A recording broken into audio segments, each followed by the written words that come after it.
Do simpósio Golpe de 64, a cultura brasileira. Eu quero, então, inicialmente agradecer. Vocês estão ouvindo? Sim. Eu quero agradecer ao professor Bose, que generosamente aceitou o convite dos professores Luiz Roncari, Priscila Figueiredo e Augusto Massi, que organizam esse evento. Eu também gostaria de agradecer os organizadores pelo privilégio que me deram de mediar esse último encontro. Minha tarefa vai ser das mais fáceis, porque como mediadora eu não preciso falar nada, a não ser ouvir, fruir, né? E além, claro, de apresentar o professor Bose, que a rigor dispensaria apresentações, então realmente não terei muito trabalho hoje. De todo modo, eu vou cumprir rapidamente o ritual, dizendo para os que eventualmente não saibam, mas o professor Bose é professor emérito de literatura brasileira da USP, membro da Academia Brasileira de Letras, foi diretor do Instituto de Estudos Avançados e continua sendo o editor da revista do IEA.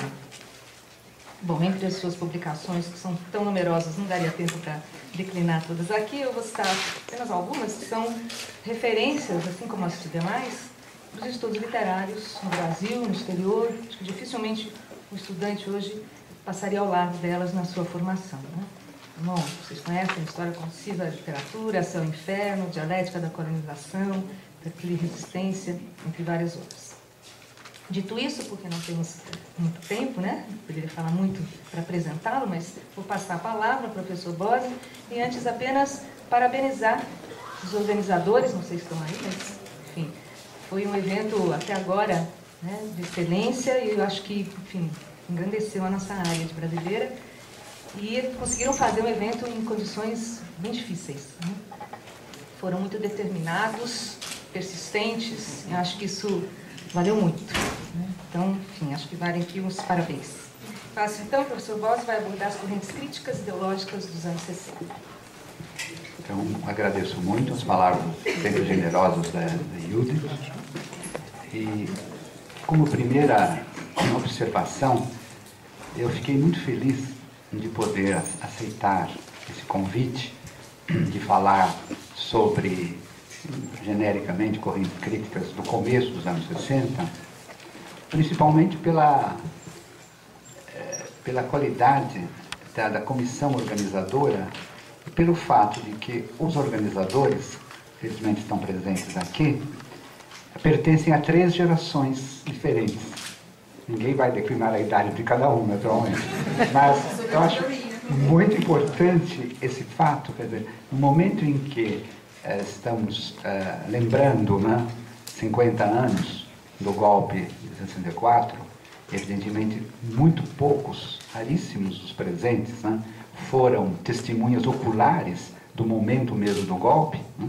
Creio que o número de pessoas que para ser testemunho disso eram pessoas que hoje passaram dos anos de 60 anos de idade, que não é pouco, né? Então vocês imaginem o quanto é intrigante e ao mesmo tempo consolador e promissor ver que gerações diferentes, né?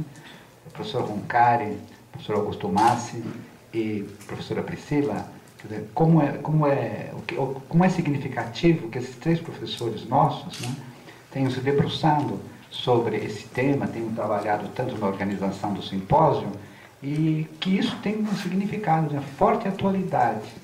É muito curioso isso, porque eu, que nasci bem depois da Revolução de 32, quando falo na Revolução de 32, eu digo, eu preciso estudar isso, né? Porque realmente não tem nada absolutamente com essa Revolução, mas ela deve ter sido importante, né? Porque movimentou muita gente. Mas é alguma coisa que não tem atualidade na minha vida, né? Alguma coisa que aconteceu antes, que portanto eu devo estudar para entender o que foi.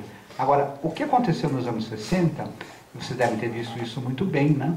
Através das palestras, né, que falaram sobre literatura, música, cinema, teatro. O que aconteceu nos anos 60, de alguma maneira parece que está muito vivo, está continuado, né? Quer dizer, foi um movimento assim de aceleração da história cultural do Brasil. Naturalmente também há fatores internacionais aqui. De tal maneira que pessoas que nasceram muito depois, né, de 64, é como se elas fossem contemporâneas. Eu fico muito contente com isso, porque, tendo estudado muito um filósofo italiano, hoje totalmente esquecido, que é Benedetto Croce, em que ele dizia todo fato, né, histórico, nós somos sempre contemporâneos dos fatos históricos, quer dizer, nós, pela memória, estamos presentes. Isso é uma ideia genérica dele, que pode valer para algumas situações ou não. Mas no caso de 64 e do que veio depois, eu ficaria muito em torno de 64. Eu não vou falar sobre a cultura na época da ditadura, não vou falar sobre os 20 anos, não. Eu vou ficar mais centrado realmente no que aconteceu um pouco antes e um pouco depois, para entender como que foi essa passagem, né, de dois climas políticos e culturais tão diferenciados. Mas o que aconteceu então é alguma coisa que está presente, em suma. Então, em parte eu vou lendo, parte eu vou comentando. Eu tenho um pouquinho de receio de me alongar muito, porque já começamos tarde, mas enfim, aqueles que efetivamente não puderem, não hesitem, né, e podem se retirar. Eu não ficarei nada ofendido, né? Eu entendo que é um problema de tempo, né, e a noite já está caindo. Quando meus colegas Luiz Roncari, Priscila Figueiredo e Augusto Massi cometeram a imprudência de me convidar para falar da crítica literária exercida sobre o pano de fundo do golpe de 64, tive um momento de perplexidade. Como estabelecer relações entre uma atividade intelectual complexa e refinada, como é a crítica literária, e um episódio político-militar que a princípio causou surpresa, se não espanto, e logo depois mostrou a que veio, inaugurando uma ditadura que duraria 20 anos? Pareceu-me à primeira vista uma questão formulada de modo insuficiente. Minha primeira formação crociana, apesar de já devidamente trabalhada pela adesão à teoria crítica e a certo culturalismo de inspiração gramsciana, me advertia da necessidade de distinguir claramente as dimensões teóricas e as dimensões práticas da história dos homens. Fazer crítica literária, como empreender qualquer atividade que leve ao conhecimento, é um esforço de pensamento que tem a sua dinâmica própria, a sua história interna, enfim, as suas múltiplas e contrastantes trajetórias dentro da cultura. Fazer política, sobretudo quando se trata de dar golpes militares ou civis e militares, como o de 64, é exercer o domínio da vontade de poder, com seus instrumentos próprios, no caso violentos, e todos voltados à dominação de indivíduos e de classes inteiras. Na crítica, procura-se generosamente a luz da verdade, a adequação da palavra à percepção do real, aos seus signos, ou no caso da crítica de arte, a intuição dos labirintos do imaginário. Mas na guerra ideológica, persegue-se a eficácia, o triunfo a qualquer preço, a sujeição ou morte do adversário, cujo espaço vital se quer conquistar. No universo do pensamento crítico, as contradições são acolhidas, podem ser ponderadas, incorporadas, em suma, dialetizadas. No universo dos lances políticos, o outro tem que ser domado, ou, quando rebelde, anulado. De um lado, há uma vontade de verdade, de outro, uma vontade de poder. O direito é, nesse universo, a máscara da força. A frase de Pascal diz melhor: como não se pôde dar força ao direito, chamou-se direito à força.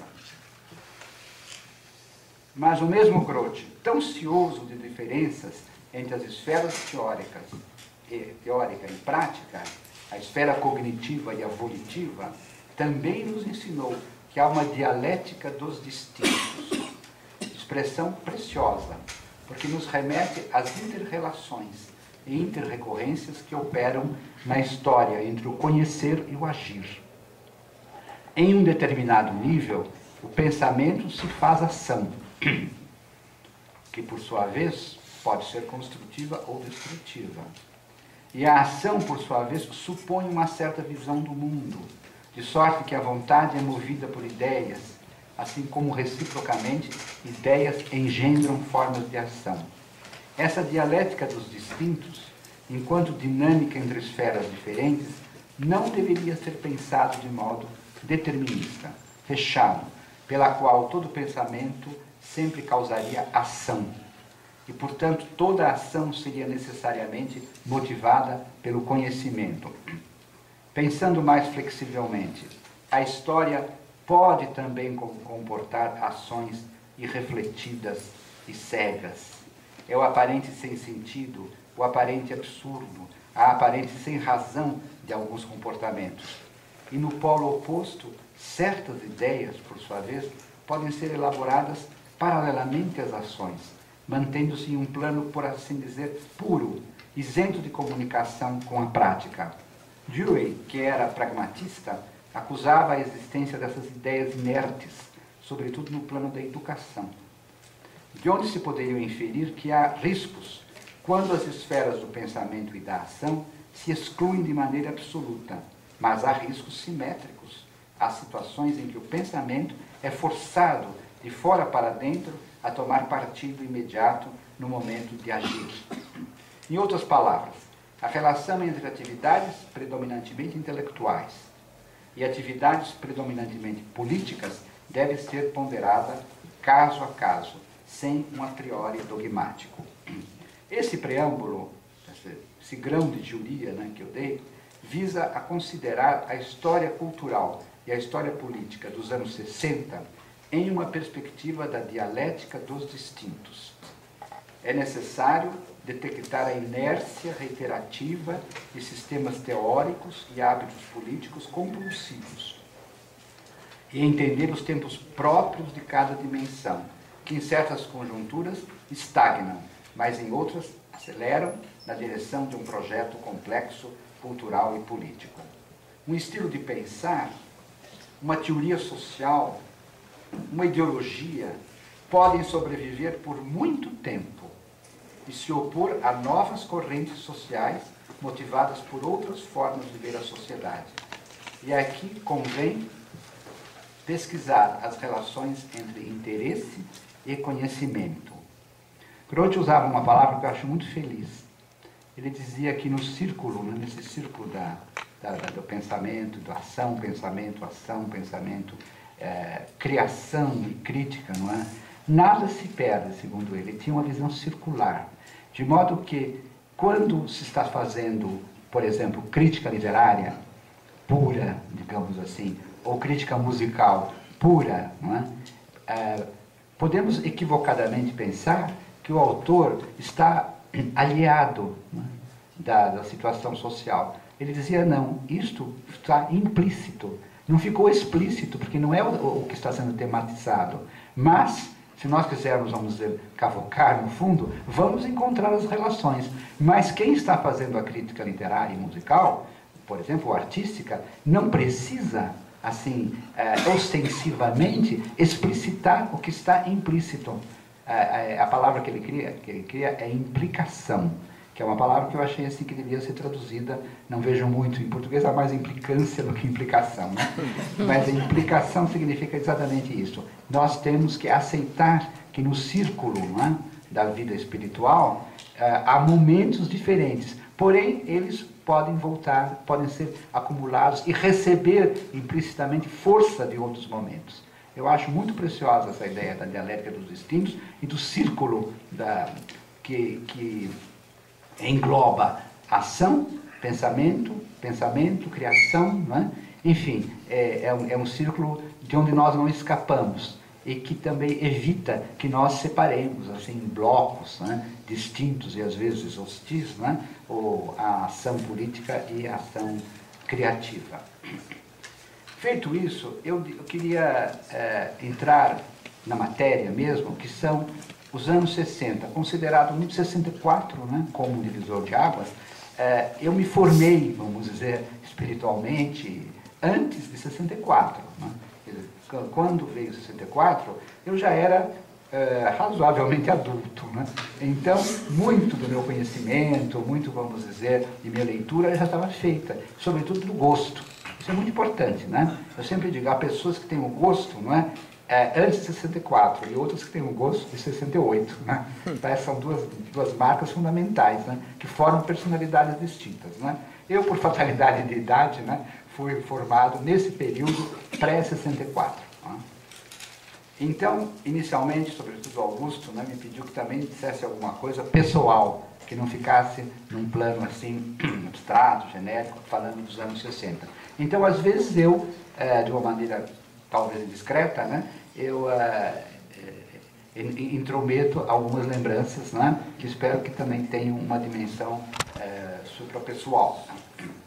Se eu remonto a minha formação intelectual no começo dos anos 60, quando eu tinha acabado de sair da faculdade, na verdade, e tinha ido à Itália, justamente nesse primeiro período, entre 60 e 62, se eu remonto a minha formação no começo dos anos 60, lembro que as matrizes europeias da cultura universitária paulista, nessa altura da nossa faculdade, eram basicamente o existencialismo sartriano, que nessa altura, isto é, em 60, com a crítica da razão dialética, já estava construindo uma ponte para dar conta dos fenômenos históricos, como a praxis e o trabalho alienado.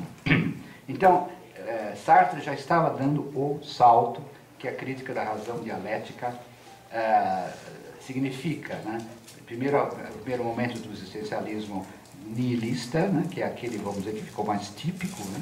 Do final da guerra, e depois um contínuo debate com as ideias de engajamento, e ele escreveu este livro imenso e dificílimo de ler, que é a Crítica da Razão Dialética, onde, porém, a gente pode pensar um esforço do filósofo para compreender, também existencialmente, fenômenos como praxis e trabalho alienado, que são dois fenômenos tipicamente marxistas, né? Dois estudados basicamente pelo marxismo. Ele procura incorporar, sem perder, vamos dizer, aquela paixão pela subjetividade que o acompanhou até o final da vida.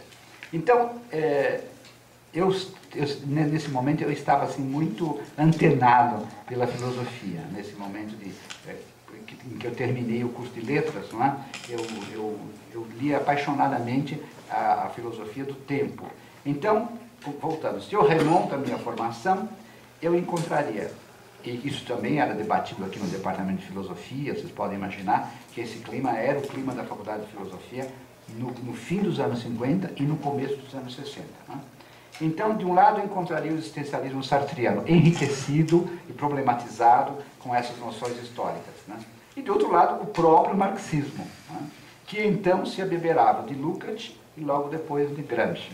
Adorno veio um tanto depois, na verdade. Então, nós temos o que de marxismo se debatia nesses anos 60, que precediam o golpe, que naturalmente esses estudos continuaram de outra maneira, foi a obra de Lukács e depois, do ponto de vista da política cultural, a obra de Gramsci. É claro que com o tempo e a reflexão mais aturada, os teóricos do sujeito e os teóricos do objeto começaram a encontrar terrenos comuns para trabalhar. Agora, quando eu volto para o mundo das letras, em que eu estava, né, esse mundo das letras, no final dos anos 50 e durante esse primeiro período dos anos 60, né, eu vejo o seguinte, que a presença de Croce, que eu tinha recebido nas aulas do professor Bettarello, que era professor de literatura italiana, de minhas leituras italianas, não ocupava espaço relevante. Era uma coisa excepcional. Mas, sim, obliquamente, nas análises estilísticas de um Léo Spitzer, dos espanhóis, Damaso e Amado Alonso. Né? Eu não sei se esses autores são ainda estudados, né? Realmente, né? Mas eles eram o centro de toda a análise estilística do texto nesse começo dos anos 60. Muito em voga, né? Sobretudo, de um lado, o Léo Spitzer, que já era mais problemático, tinha algumas tinturas psicanalíticas, e do outro lado, Damaso Alonso, que era, sobretudo, um estudioso da língua literária. Né? Eram muito em voga essas análises. E elas produziam belas leituras de texto, de que é exemplo a leitura das Soledades de Góngora, feita por Damaso Alonso. Né? Murilo pode dar uma testemunha da importância, né, da leitura de Góngora por Damaso Alonso. E elas, o que elas faziam? Né? A gente aprendia muitíssimo nessas leituras, porque elas contemplavam os aspectos expressivos e formais do poema, mais do que as suas raízes sociais.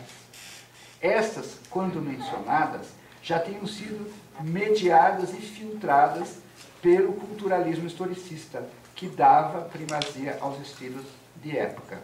Aí, realmente, eu posso usar a palavra da implicação, né?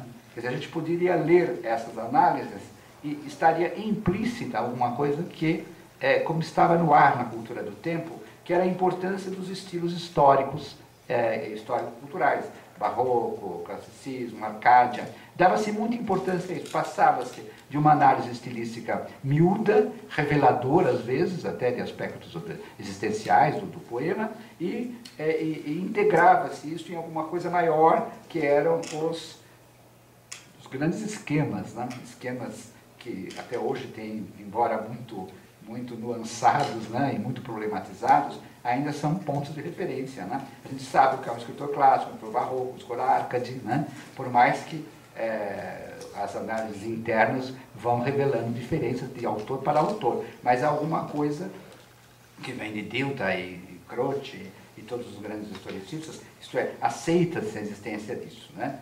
Embora hoje haja uma chuva de setas, né, contra esses grandes nomes, né? Vira e mexe, a gente cai e fala, é legitimamente barroco, né? É legitimamente romântico, né? Nós temos uma forte tendência e ela é uma meia-verdade. Agora, esse esquema de análise estilística e que remontava depois ao estilo histórico-literário, esse esquema era muito empobrecido pelo discurso escolar.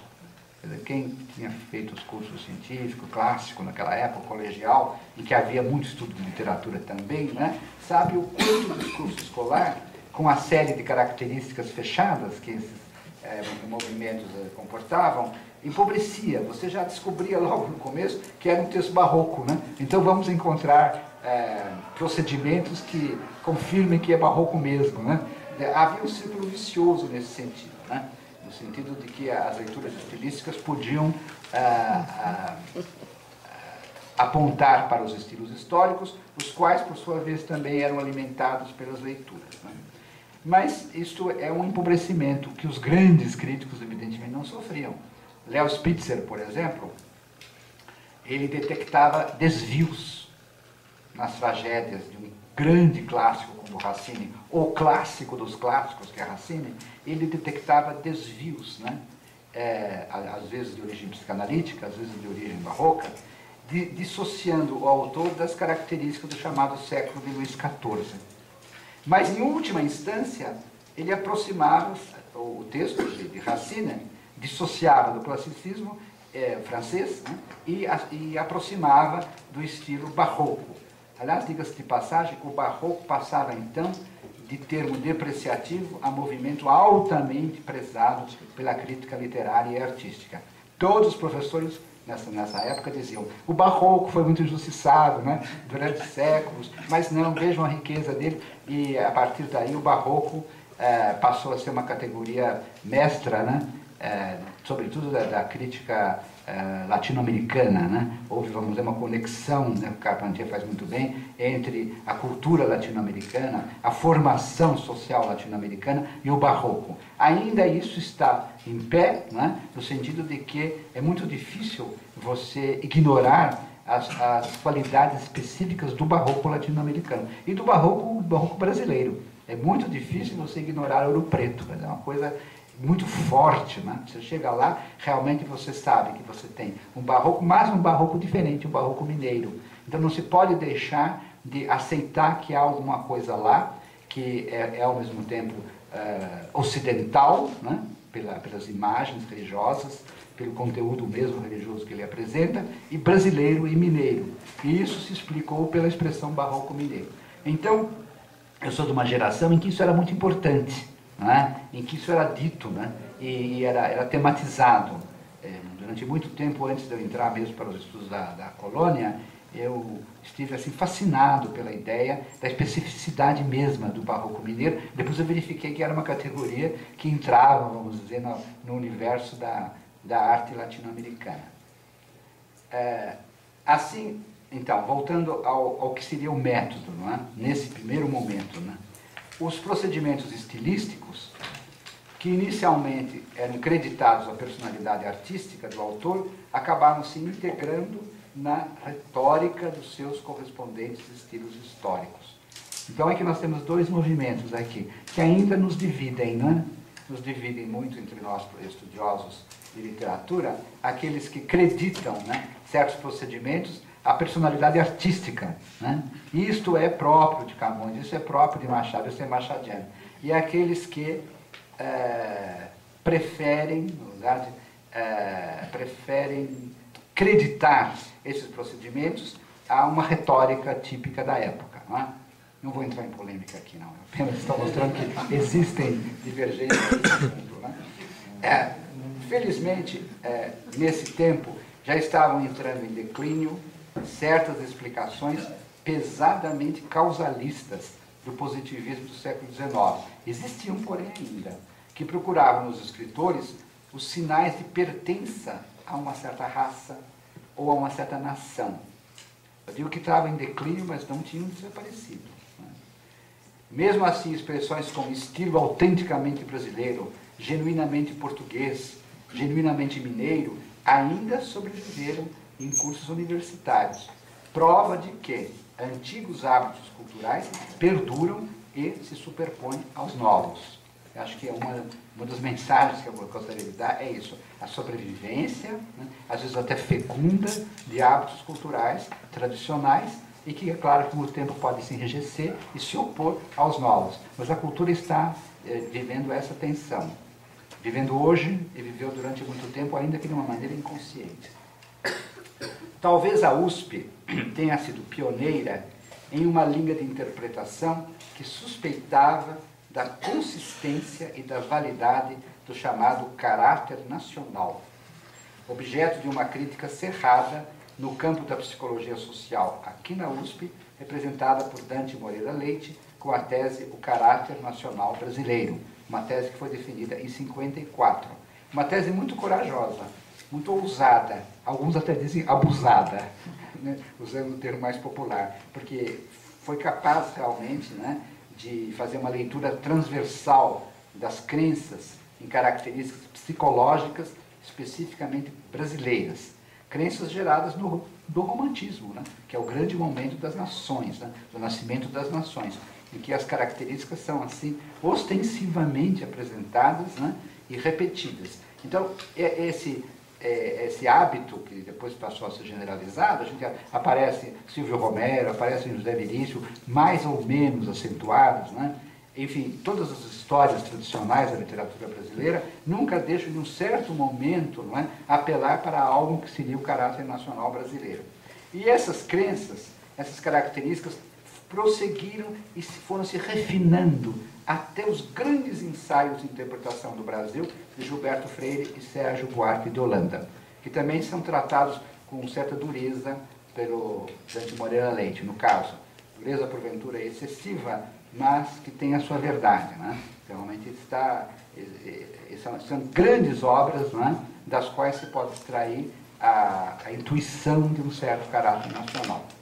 Mas, dentro da USP, talvez porque a USP tenha sido a menos nacionalista das universidades brasileiras, na verdade, dentro dela, o nacionalismo sempre considerado um pecado, né? Dentro da USP, a sociologia, né? O nacionalismo puro e duro, talvez por causa da herança da guerra, né? Que deu à palavra nacionalismo uma conotação tão nefasta. Então, por causa disso, também os caracteres nacionais entraram em crise, o que não quer dizer que tenham desaparecido, né? Porque nada que foi pensado fortemente desaparece.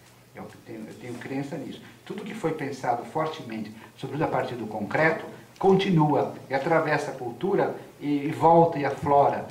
Mas, no caso particular, como eu estou de alguma maneira desenhando o que foi o começo dos anos 60, eu digo que foi um começo em que também essa crise, né, afastou uma correlação direta entre o texto e o contexto, no sentido do contexto de psicologia nacional. Em que medida os anos 60 foram fecundos em mudanças de paradigmas? Pode-se avaliar pelo clima político-cultural que presidiu ao fim dos anos 50. Foi duramente atingido mas não suprimido pelo golpe de 64. Antes de 64, certamente estava ocorrendo um enlace de conhecimento e vontade política, que é próprio das grandes ideologias e das grandes contra-ideologias. Nesse momento, eu vou fazer, vamos dizer, um desvio necessário para mostrar o que era esse clima político. Então, perdoe-me se vou parecer muito didático, né, para lembrar o que estava acontecendo do ponto de vista do ânimos político nesses anos, né, que foram tão decisivos para a minha formação e formação de tantos colegas. Né. Os movimentos, então, eu faria agora uma volta pela história social e política para depois voltar ao problema das correntes críticas. Os movimentos reformistas de centro-esquerda, que marcaram o quinquênio de Juscelino Kubitschek, 55 a 60, vejam que o quinquênio termina em 60, foram diretamente afetadas pelo ideal do desenvolvimentismo. Esse programa-chave, aliás de longa duração, não há candidato que não queira desenvolver, né? Então, esse programa-chave, aliás de longa duração, tem a ver com o que, adotando uma metáfora otimista, se chama em macroeconomia os anos dourados do capitalismo, que se seguiram à Segunda Guerra Mundial. Observe-se a elasticidade do termo. Desenvolvimentismo foi tanto a bandeira da burguesia industrial como a bandeira de sindicatos e partidos de esquerda no mesmo contexto. E todos almejavam controlar os aparelhos do Estado para realizar os seus projetos. Os governantes desta ou daquela ideologia preconizavam igualmente o desenvolvimento das forças produtivas, sobretudo do setor industrial. Uns apostavam no capital, que deveria acumular-se, reproduzir-se, reinvestir-se, e defendiam o modelo do Estado do laissez-faire. Liberal, sim, mas solidamente solidário como os empresários e os banqueiros. Outros pensavam no destino da classe trabalhadora, que iria também crescer. Na visão canônica, esse desenvolvimentismo das forças produtivas despertaria nos operários a consciência de classe, enquanto consciência da exploração, sem a qual não há revolução. Nos meios comunistas ortodoxos, que eram muito mais numerosos do que hoje, vocês podem imaginar, né? Nos meios comunistas ortodoxos, predominava a esperança etapista, pela qual a expansão da burguesia industrial e, portanto, da modernidade capitalista seria requisito para a explosão da revolta proletária. Se, em termos de teoria econômica, a direita se opunha à esquerda, como na famosa polêmica entre os liberais e os estatizantes, representados, então, respectivamente por Eugênio Goudin e Roberto Simonsen. É uma polêmica famosa dos anos 50, do período do último Getúlio, que é um período riquíssimo, né, de 50 a 54, né? Criação de estatais e mudança de salário mínimo, é um período assim muito vivo na nossa memória. Nesse momento, parece incrível como as coisas voltam, né? A grande polêmica que apareceu no Jornal do Brasil, no Correio da Manhã, né, era essa. Devemos ser liberais ou estatizantes, né? Eugênio Goudin era o santo dos liberais, né? Dizia, nós não devemos, de forma alguma, o Estado não deve, vamos dizer, penetrar em nenhuma área, né? Nem de produção, né? Nem de formação. É o Estado gendarme, né? Ele vai defender, né, uma situação, e ele era rigoroso nisso, e era um economista clássico. E Roberto Simonsen, que era de uma tradição industrialista paulista, não é? Que defendia, sim, o Estado responsável, né? Uma relação forte da empresa com o Estado. Né? E naquele momento já Celso Furtado, muito jovem, já aparecia escrevendo ao lado de Roberto Simonsen. Foi quando ele voltou da Europa e começou a escrever, a criar a sua dialética do desenvolvimento. Todos concordavam, porém, apesar dessas diferenças significativas, que era preciso desenvolver a indústria, quer acolhendo, quer restringindo o papel do capital estrangeiro. Era o elan desenvolvimentista. Eu gosto de usar essa palavra elan, né? Porque Porque hoje o desenvolvimentismo pode parecer assim apenas uma plataforma eleitoral, ou então um item, né, de um programa. Naquela época era um elan, era um ímpeto.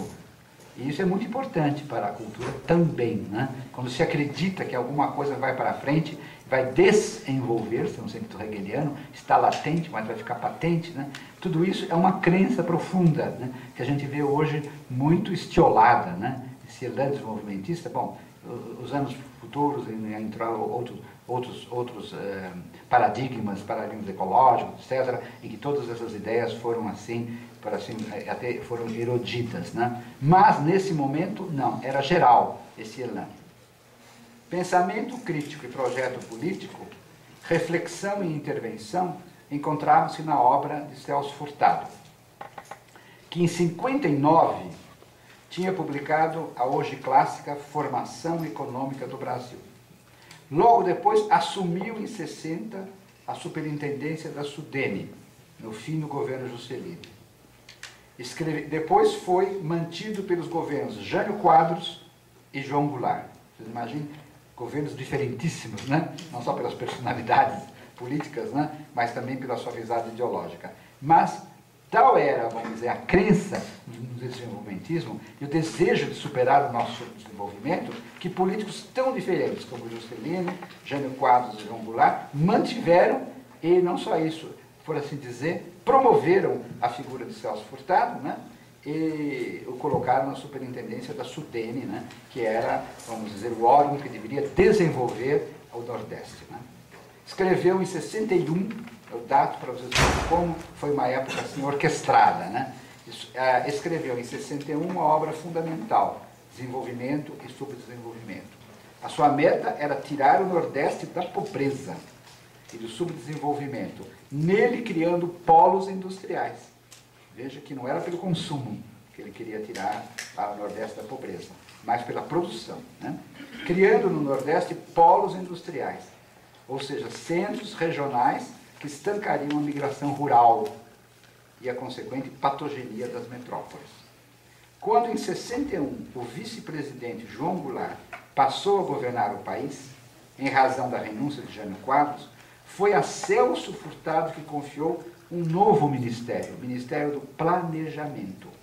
É significativo para nós que tenha sido atribuído a um grande intelectual, a um profundo estudioso da economia, uma pasta criada para agir, para modificar as estruturas da nação. Planejamento era então sinal na crença transformadora da cultura. A vontade de verdade é que se uniu com a vontade política. No contexto da Igreja Católica, que me era muito familiar, basta lembrar a convocação do Concílio Vaticano II, por João XXIII, e a sua instalação em 62, tendo como perito em doutrina social ninguém menos que o padre Lebré, fundador do movimento de economia e humanismo, crítico do capitalismo selvagem e defensor da reforma agrária. Na doutrina de economia e humanismo, que acabou sendo o eixo da encíclica Populorum Progresso. Essa encíclica de Paulo VI foi toda escrita, alguns acham que foi inspirada, mas eu diria que foi toda escrita, né, pelo padre Lebré, que era uma figura de absoluta confiança de Paulo VI e de Dom Helder Câmara, né? Sempre conto essa história, perdoa aquilo que eu conto muitas vezes, mas enfim, a idade permite que a gente se repita. A história que o Dom Helder Câmara, na verdade, que era um verdadeiro macunaíma, uma pessoa que estava sempre em toda parte, né, pregando peças aqui e lá, na verdade, e ele era, vamos dizer, foi muito, muito querido por Paulo VI. Ele disse, você fica aí vendo a parte social, não é verdade? Então, Dom Helder Câmara apreciava imensamente o padre Lebré, que tinha vivido no Brasil muitos anos. Tudo, né? Então, quando havia as grandes sessões do concílio, né, o que acontece? A Cúria, muito espertamente, já tinha